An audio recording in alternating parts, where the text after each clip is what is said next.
What's up, guys? On Facebook. So, I don't know how long it's going to take. So while I'm driving over to this office, I wanted to talk about some observations. So, comparing two different documentaries. One's by National Geographic, find it on Disney, and the other one is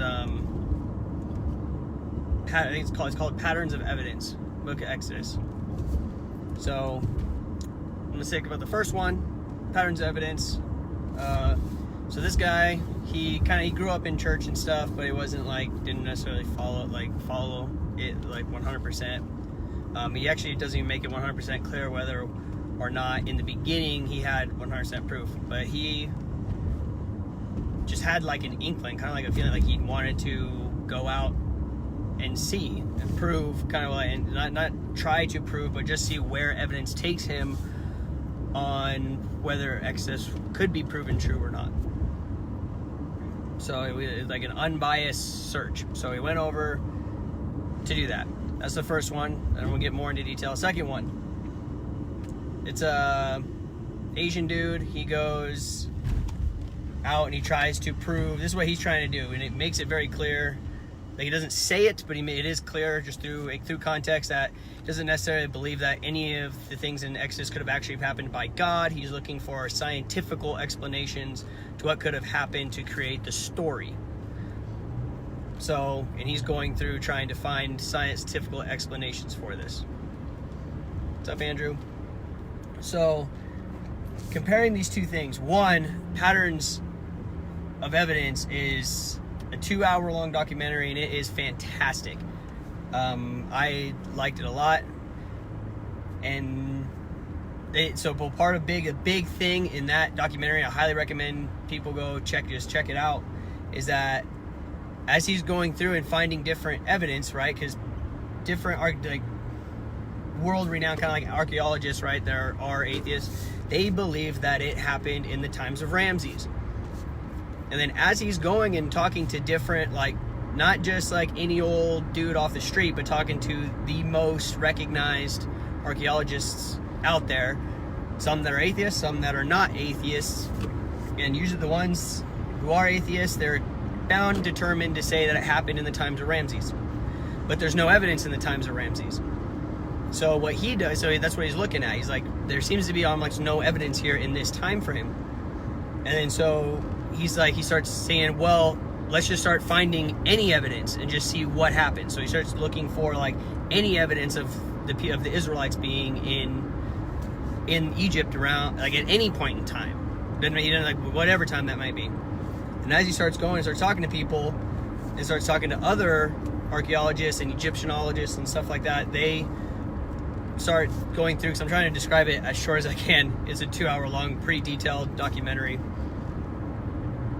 that they got it, pretty much the archaeologists now, they got it wrong. They got the time frame wrong. It's not necessarily that they got any time necessarily in the time of Ramses or things, or they couldn't. There's at the end there's tours of they could have got even that time frame wrong. But it's more of they got the time frame of when they think that the Israelites were there, based on the whole book of Exodus, not just the parting of the Red Sea. He actually has a 2-part documentary series on the Red Sea. I haven't even seen that yet. But, so not even, he's talking about the whole book, and even going back into Genesis with Joshua and stuff like that. So, that they got it wrong, that it's actually in the beginning. That when you're looking at the history of Egypt, it's broken up into 3 parts. And so what they start to claim in that documentary is that they got that wrong, that it actually, all this took place in that beginning part of Egypt, not in the times of Ramses. And that's when they start finding a crazy amount of compounding evidence for the Israelites being in that time frame. They've been looking in the wrong place. They're looking in the wrong time. It happened before the times of Ramses. And I said, go check out that one.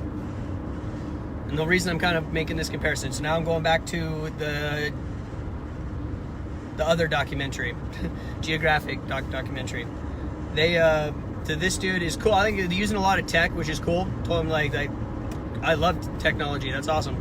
He's using a lot of like high-end technology to create like heat sensors from like satellites to be able to kind of reconstruct buildings and stuff like that. As he's going through this documentary, he's proving a lot of stuff as far as like the proof that Israelites were actually in Egypt, but he's still stuck in the fact that they think it's happening in the times of Ramses. So that's him. That's the judgment. That's that point. He, and then as he's going through, this is like my point. So since he's trying to prove it like scientifically, this is the problem that I kind of have. And of course, it's almost like a worthless statement actually, because if someone's an atheist, they're going to believe this regardless. But when you're talking to someone who believes the Bible, who believes in God, God is not held down by what you call by science. God created everything that you find scientifically true. He made that possible. So, like, he's not held back by science. So I know, like I said, some people are going to understand you're like talking to a brick wall. He's not held down. So they're like trying to find some scientific explanation of how the Red Sea could have done what it did.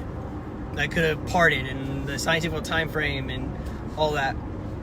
So go watch the documentary. You can find, like I said, you can find it on Disney. It's a Disney documentary. It's the only biblical documentary actually on there. And when you get through, I think it's like 20 to 30 minutes into it. So he's no longer by what we call the Red Sea today. He says there's a little mistranslation there. It's not necessarily the Red Sea, it's the Weed Sea or whatever. So he goes further up on the river, and it ends up coming about to a piece of the river where it's only like 6-8 feet deep max. And that wind could come through and actually push it like that. Yes, like secularists, like absolutely, wind can come through and actually push that amount of water and make it dry land. Okay. Two things. If that is true, not saying it's not true, that mistranslation could have been on a different part. Just the fact that wind could do that does not eliminate the fact, because the Bible actually says that God created a strong wind to specifically dry the land for them to walk on. So even if there was a strong wind, okay, you didn't disprove the fact that God didn't do it, because the Bible says that God did create a strong wind. Also, the fact that it didn't happen just magically at the perfect moment when the Israelites needed to cross. It happened right when Moses listened to God and commanded the river to part. That's what is a big part of this for me that separates this spectacular event. It was commanded to happen, and it happened right at that moment. It didn't happen just like, oh my gosh, guys, we just got so lucky that the wind picked up hard enough to dry that out while we're running away from the Egyptians, or running away from Pharaoh. Thank goodness. No, they got there, the water was there, and then Moses commanded the water to be removed, and God made it happen. What they're trying to do is basically take God out of it in this documentary. They're like, okay, God didn't do this, it just happened to go through this spectacular wind gust, like it happened by coincidence. For the most part. I mean, watch the documentary for yourself and get your own conclusion. But that's my point. My point is that quit thinking, because like if you're talking like atheist to believer, you're never going to find a common ground, because to a Christian, God is almighty. There is nothing impossible for him. It doesn't matter what you talk about scientifically. He's the one who wrote those scientific laws, therefore he can change them and turn them over. So you're not going to get the fact, oh, well, that's scientifically impossible. Anything through God is possible. So you have an endless argument there. And then when you're talking vice versa, a Christian to an atheist who believes in science, he's going to say, well, that's scientifically impossible, therefore it wasn't possible. No matter how much evidence you can put in front of somebody like that this happened, this is an actual thing that happened, they will still deny it. Like, it doesn't matter, because to them science is king, right? Not God. I'm just saying that's what you believe. I'm on both sides. I'm not cutting anyone down on what it is. I'm just saying, like, when you have two different beliefs like that, it's two unmovable forces. You're not gonna move them. It doesn't matter what kind of evidence you put in front of them. In the one documentary, the patterns of evidence shows that it is absolutely true. People have just been looking in the wrong time frame, and like we've got it right. Pretty much a lot of archaeologists nowadays got it wrong. And you're looking at, and they what they're doing is they're going through school, right? They're going through these accredited colleges. So you go through these accredited colleges and you just take what they give you. They're like, hey, this happened during this time.